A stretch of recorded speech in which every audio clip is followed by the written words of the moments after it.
Hello everyone. So the next video, we discussed about the Mauryan Empire, the sources which we have discussed, one of the greatest empire sources. Out of the two sources, I did mention about that Kautilya's Arthashastra and your Megasthenes Indica. Okay, were two important, valuable sources which actually give a wonderful insight of the great Mauryan Empire. Okay, and if we see the you can say Megasthenes. Megasthenes was a person who was the Greek ambassador who was sent by Seleucus, who was under Seleucus Nicator. Okay.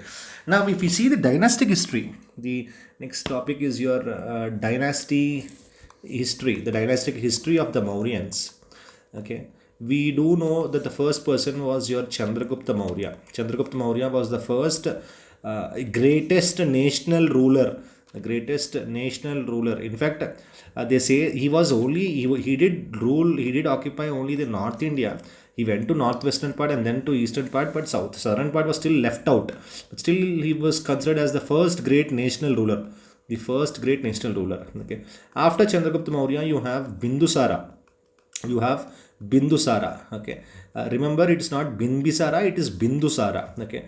Bimbisara was the person who was there in your Haryanaka dynasty. Okay. Chandragupta Maurya, then Bindusara, and then the great Ashoka. The great Ashoka the Great. Okay. Okay. Next person you can have Dasaratha. The fourth person you can say Dasaratha, the grandson of Ashoka. Okay, Dasaratha. Okay. There are many other people, but the last person is your Brihadratha. Brihadratha. Brihadratha. With that, your Mauryan Empire comes to a decline. The Brihadratha, the last ruler. Okay. So this is your dynastic history. Chandragupta Maurya, the Bindusara, Ashoka, Dasaratha, and your Brihadratha. Okay. Now, if we see your, if we discuss about Chandragupta Maurya, okay, your Chandragupta Maurya, CM, we'll write as CM. Okay, his timeline can be roughly around, you can say 321 till 298 BCE. Okay. He was the founder. He was the real founder. You can say he was the founder of Mauryan dynasty.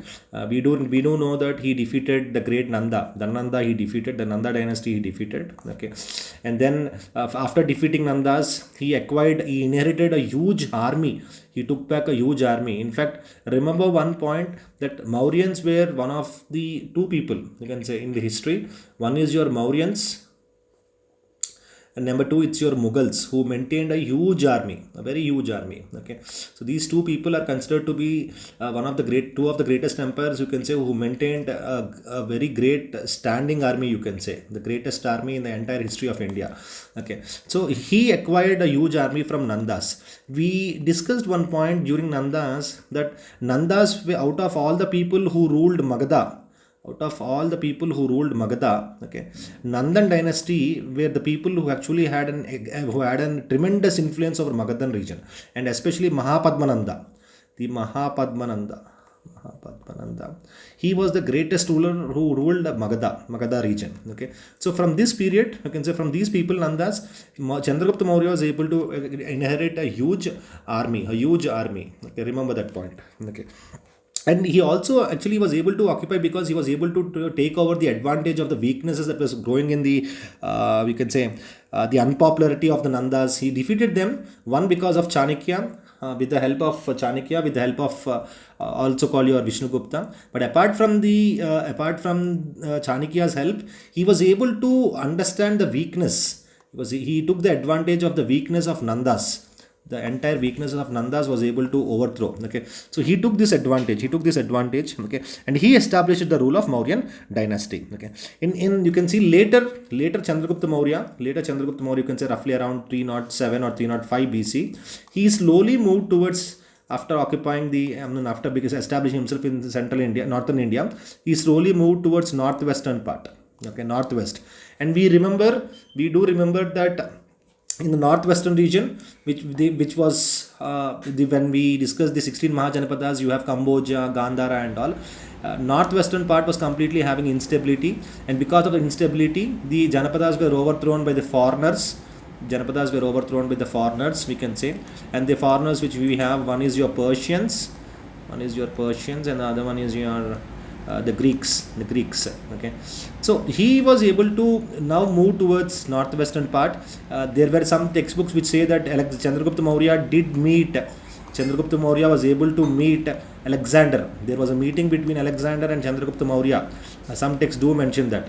But you can say the real battle between the Mauryans and the Greeks took place between Chandragupta Maurya versus the Seleucus Nicator. After Alexander, you have Seleucus. So this important battle took place between these two people.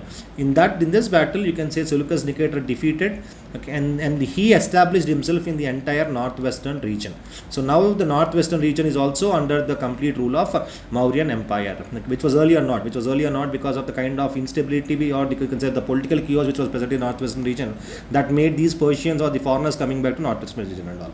So after the battle between Chandragupta Maurya and Seleucus Nicator, he established himself in the northwestern region. Okay, so after this battle, you can say there was a matrimonial alliance between Chandragupta Maurya and the Greeks. Okay, that is Seleucus' daughter. Okay, he was, and in return, after the battle, Chandragupta Maurya, he gifted 500 elephants to the Greek ambassador, to the Greek person, not the ambassador, Greek ruler. He gifted to Seleucus Nicator. Okay, Seleucus gave the regions of Afghanistan. Baluchistan, which is in today's Pakistan. Okay, Baluchistan and some parts of Iran. He gave away to Chandragupta Maurya because of his loss to Chandragupta Maurya. Okay, so these are some points which you can remember about Chandragupta Maurya. It's okay. He was one of the greatest person, you can say, who built up this vast empire.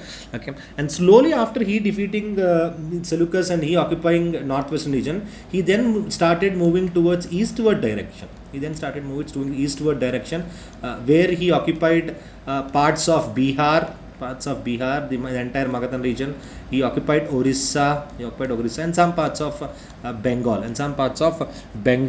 region. Okay, so on one side he occupied western region, northwestern region, the northern part, and even your eastward expansion also happened because of Chandragupta Maurya moving towards eastern region and all. Okay, so many people, you can say he was actually called by the Greek scholars. He was a very important point.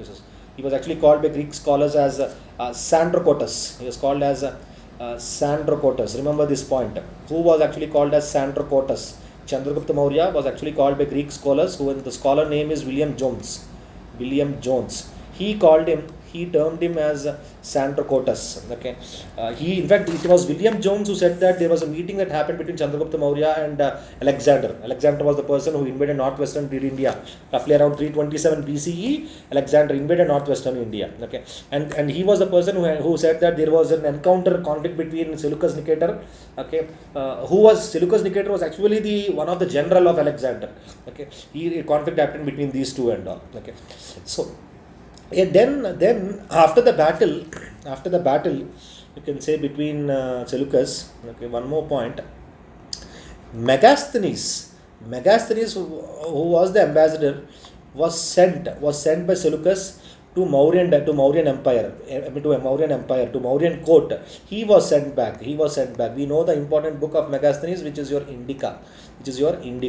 So after the defeat, Seleucus sent an ambassador to the Mauryan court, which is your Megasthenes, who wrote the book called Indica. Okay, and one more point, you can say the greatest architect of Mauryan Empire, Chandragupta Maurya, has to be called as the greatest architect of the entire Mauryan Empire, the greatest architect. Okay, he was the person who started building this vast empire and all. Okay, you can say later what happened. After acquiring the northwestern India, after acquiring the western part, Punjab, Bihar, Bengal, Orissa. He then moved towards South India. Chandragupta Maurya. Okay, and this happened not just to conquer it, but this happened because of he taking up a religion called Jainism. And this happened because of a person called as Bhadrabahu. Remember this person. With the help of which person? Who was the person who aided Chandragupta Maurya to take up Jainism? It is Bhadrabahu. Bhadrabahu was the person who ensured that Chandragupta Maurya adopted Jainism. Okay. Later, Later, he settled himself. Chandragupta Maurya, he settled himself. He went up to the hills of a place called Shravana Belagola, which is in today's Karnataka. Shravana Belagola, the Gomateshwara temple, if you would remember, he settled here in Shravana Belagola. Okay, this is near Mysore. Okay, the Gomateshwara temple and all. And in Jainism, his death in fact happened in a very different way. In Jainism, there is a process, there is a tradition called as your Salakena. Salakena, Sallekehna, means slowly. You can see this is actually called as slow starvation. Starving oneself to attain death. Slow starvation. You can see any person in Jain families, Orthodox families and all, once they have got to know that their death is near, they don't drink water and they don't consume any sort of food and all, which is actually called as Salakena. This was actually news 2 years back, where Supreme Court said that whether Salakena has to be considered as a form of suicide or not. Supreme Court cancelled that Salakena is not to be considered as suicide because it's a traditional practice. It's not forcefully committing. It's only when the people they go for starvation and they consume, they take away life. So death by slow starvation is called your Salakena. Okay. So these are some important points. Okay. Just remember that he took up Jainism because of the person called Bhadrabahu. Okay. So two important personalities and one. I mean, when we talk about again Chandragupta Maurya, we have to speak about Megasthenes. Okay. During the stay. Megasthenes, during the stay of Megasthenes in his court, he gave a very detailed account of the entire Mauryan dynasty. Okay, remember Megasthenes compiled the entire Mauryan India. Entire Mauryan India was compiled in his book called Indica. Okay, firstly, there were a lot of misconceptions also. There were a lot of some wrongs also which were made, but you can say he found two difficulties. We can say it was difficult for Megasthenes to understand, the kind of difficulties for which he faced, because firstly he could not understand Sanskrit. The Sanskritic words and all were completely misunderstood by him. Okay, he could not understand Sanskrit. We do know that the language at this period of the Vedic age people of the Mahajanapadas was Sanskrit. Okay, so this was one point. This was one point where we can say that some wrong notions were mentioned in Indica and all. Number two point, you can say he actually lacked a critical judgment. He did not made a critical analysis of the society at that period. Okay, he went on to say whatever his conscience said. So he did not go for a critical analysis. He did not go for a critical judgment. So these 2 points can be said. These 2 points can be made understood that whether you can say Megasthenes, what was the major reason of what was the major reason you can say is because one, Sanskrit, and number two, not understanding Sanskrit words properly. Number two, the critical judgments. Of critical analysis of what Megasthenes failed to understand. Some important information, some basic information provided by Megasthenes. You can say Megasthenes went on to say that king was. You can see any dynasty from now on. Please do remember that administration is very important, and especially in your intermediate IPE board examinations, you have Mauryan administration being a very important 10 marks answer. So he said that king was the pivot. All the important decisions were only be made by the king. Whatever the king used to tell, the decisions used to delegate to him. He was the pivot of the entire administrative superstructure. King was the pivot. King was the pinnacle of the entire administrative superstructure. Okay, king was the you can say most influential person. King employed many spies. We even discussed that there are a lot of spice systems which were mentioned. Kautilya did mention that the king has to have a spice system for his rule. All these and all. Okay. Apart from that, he mentioned that Megasthenes mentioned that whatever law which was there, the criminal law which was there, okay, it was so severe at that time. Criminal law was very, very severe. Very severe. The punishments which were given during Mauryan dynasty were highly severe. Mutilation by parts, completely chopping out. Mutilation, you can say. Mutilation was observed. Okay. Death penalty was there. Death penalty, capital punishment was there. Death penalty did exist at that time. Today you see death penalty by Supreme Court or capital punishment happens only in the rarest of the rare cases. Only in the rarest of the rare cases they award death penalty. Only in the rarest of the rare crimes, death penalty is awarded. Death penalty is also called capital punishment. Capital punishment. Okay. Capital punishment, not the full word need not be returned. Okay, so the punishment was very severe. Death was awarded for injuring the royal artisans and all. Death was given for them. Okay, next you can say. Next, apart from that, next you can say he wrote, he was actually wrong in saying that the Indians had no written law. Megasthenes said that there was no written law which was written at that time. There was no written law. Okay, he was wrong in it. There was a codified law during Mauryan dynasty. There was a written law. Okay, so I mean, though some mistakes might happen, but Indica provides a very valuable insight about the Mauryan dynasty. Okay, next, regular tax was conducted, regular pay was there. How do you pay money for, how can you maintain such huge army because of huge collection of pay or tax system and all. Okay, people used to use chariots. Megasthenes did mention this. People used to mention chariots, the 4 horses. The chariot was again not 2 horses. Chariot was completely with 4 horses.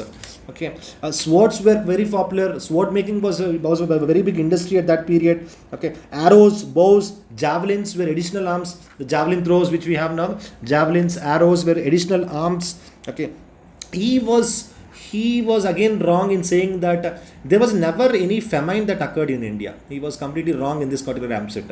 Megasthenes went on to say that there never happened any famine.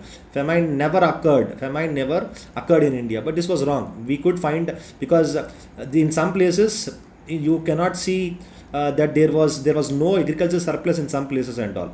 And whenever there was no agricultural surplus, that means actually that you don't have a proper rainfall. Wherever there is rainfall, you can say a surplus happened. So we can say that there was a famine condition. There was no situation in which there was no absence of famine. Okay, next, one more point which he went on to say, that king was always under the protection of armed guards. The Mauryan kings, they were always under the protection of armed guards. They used to keep changing their sleeping rooms. They used to keep changing their bedrooms, you can say. Okay, they were surrounded by female guards. The Mauryans were actually surrounded by female guards who supported the king as spies. Okay, some spies were stationary, some spies used to roam. Okay, so hunting was very famous. I mean, he did mention that hunting was very, very famous. Hunting was in fact treated as a very important amusement. Hunting was treated as an important amusement by the people. Hunting was treated as an important amusement. Okay, these were some points what Megasthenes mentioned. Okay, but he I mean, you can say one more point is, Megasthenes went on to say that Indian society was completely free of slavery. There was no slavery in India, which is not at all true. Okay, there existed slavery. There was a situation of slavery at that period and all. Okay, so slavery did exist. So the point what Megasthenes made, that Indian society was completely free of slavery, is completely again a wrong statement what Megasthenes has made. Okay, so these are some points we can say about Megasthenes, or you can say Chandragupta Maurya's quote and all, what and all he said. The next ruler, okay, you can say it's your Bindusara. Okay, Bindusara. The political dynasty, administration and all are common now. Till your medieval India, we will be seeing the same. Okay, his period you can say roughly around you can say, I mean, around 298 BCE till your 273 BCE. Timelines are not important. Again I'm telling you.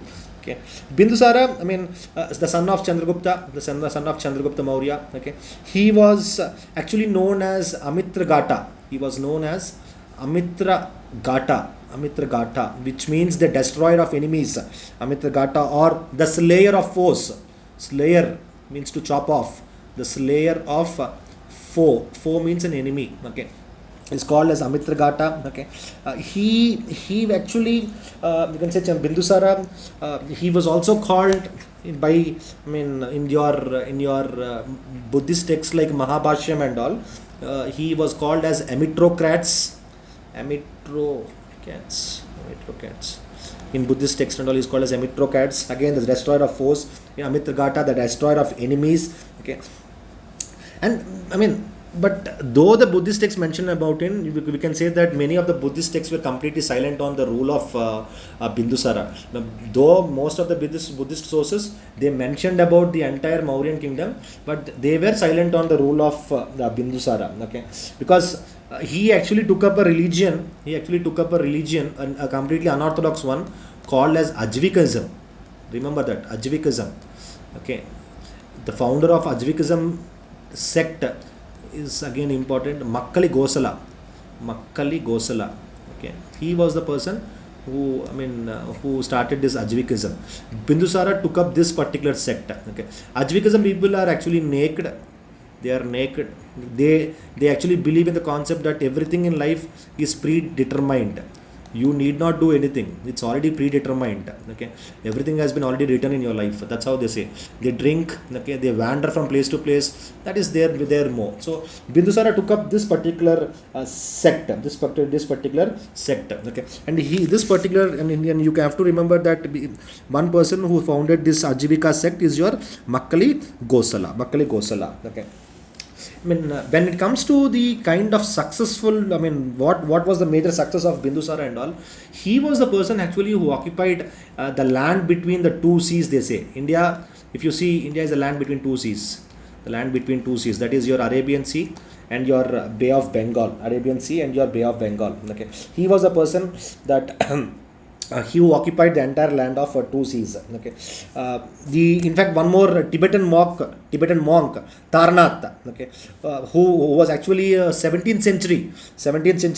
He wrote of entire Indian Buddhism during that period. He actually stated that Bindusara's lords, the person whom Bindusara played Chanakya, okay, he destroyed most of the nobles, kings. Okay, and this actually made it easier for Bindusara to occupy the land between the two seas, that is your Bay of Bengal and Arabian Sea. He was the Bindusara. Remember, Bindusara conquered the land between the two seas, that is your Arabian Sea and Bay of Bengal. Okay, he did maintain. His father maintained good relationship with Greeks. Okay, many Greek sources also mention that Bindusara maintained a diplomatic relationship with the Western kings. Many Greek sources mentioned that he maintained good relationship with the Western kings. For example, you can say Strabo. In sources we discussed this. Strabo, he went on to say that Bindusara had good relationship with the Syrian king called Antiochus. Antiochus. Antiochus. Okay, he did maintain a very good relationship with Antiochus, Bindusara. Okay, and this person Antiochus, he actually has sent an ambassador called Dimachus to Bindusara's court. Okay, similarly again. One more Greek scholar, Pliny. We did discuss about Pliny also, who wrote a book called Natural History. Remember that. Strabo and Pliny are the two foreign sources. There are many foreign sources. Remember these two alone. Okay. Pliny, he wrote a book on natural history. He went on to say that he maintained good relationships with Egypt. Bindusara maintained very good relationship with Egypt. Okay.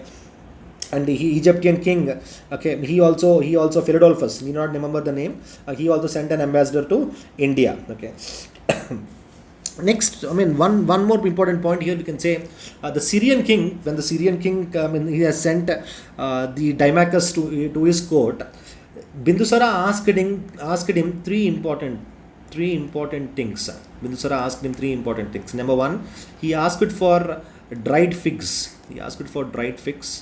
He asked for a sweet wine. He asked for wine. Okay. He asked for a sophist. Okay.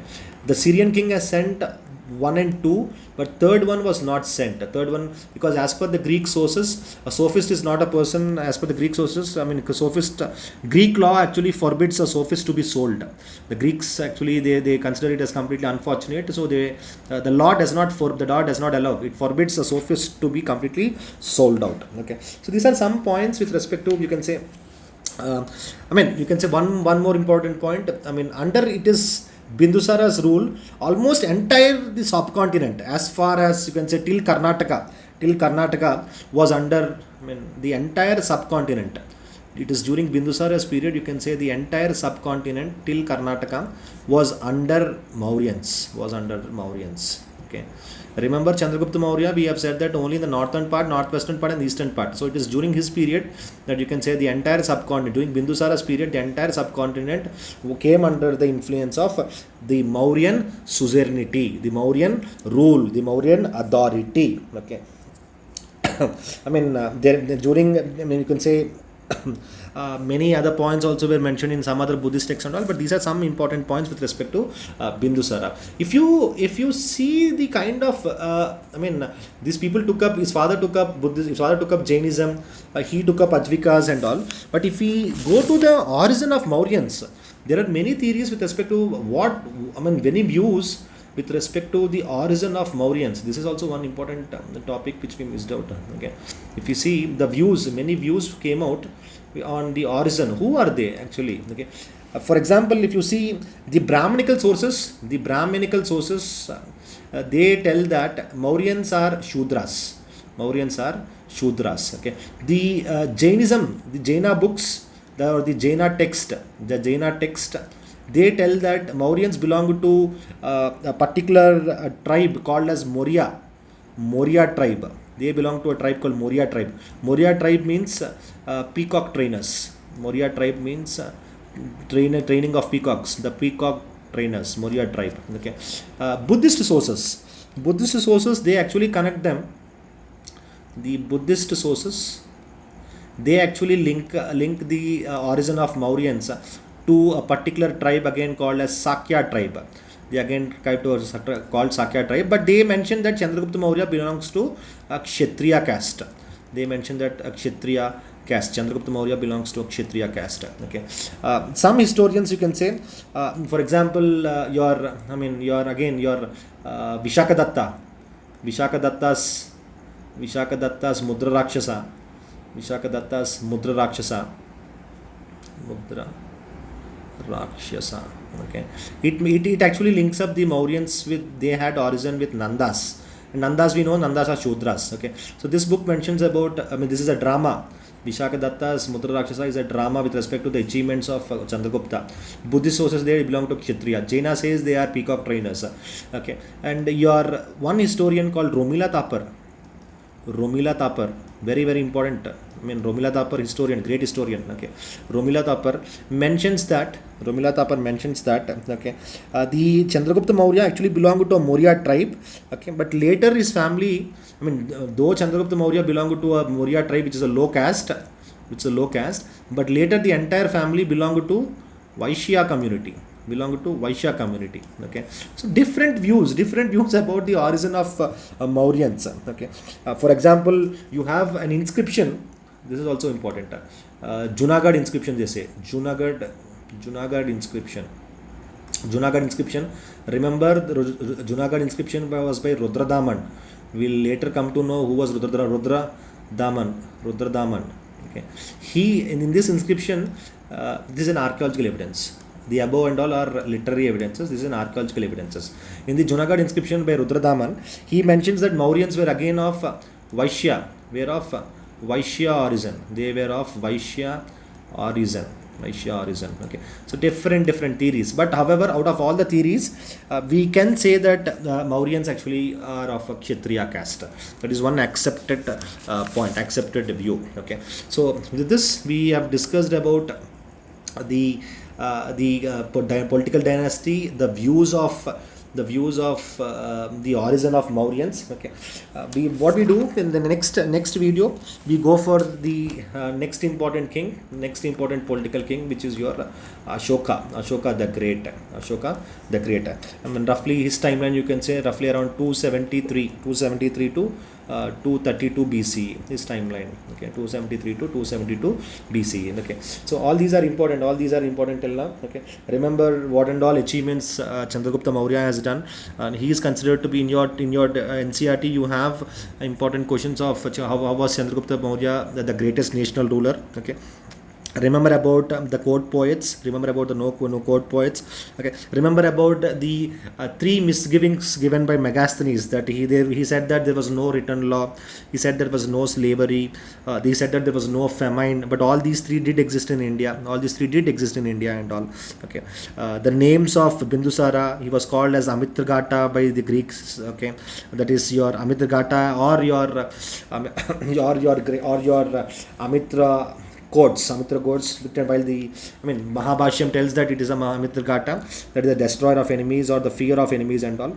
Okay, just remember that he took up Ajvikism. Okay. Okay, after that Bindusara, you have the greatest ruler, you can say, Ashoka. Okay, Ashoka was not famous for its successful extended empire. You can say Orissa was left out. Only a small part of Orissa was left out by the time when Ashoka came. Apart from Orissa, you can see entire northwestern part, northern part, eastern regions, as what we said. Okay, and the land between the two regions, you can say southern part, was entirely occupied by the above two rulers in the form of Chandragupta Maurya and your Bindusara. Okay, and later it was, he was very famous with respect to one important battle, your Kalinga War. The Kalinga War. Okay, we'll see why Kalinga happened, war happened, and all later in your next video, where we'll discuss about Ashoka and the other last dynasties or the last rulers, Dasratha and your Brihatratha. With that, your political dynastical rule will be end, and after that we'll be going for Mauryan administration.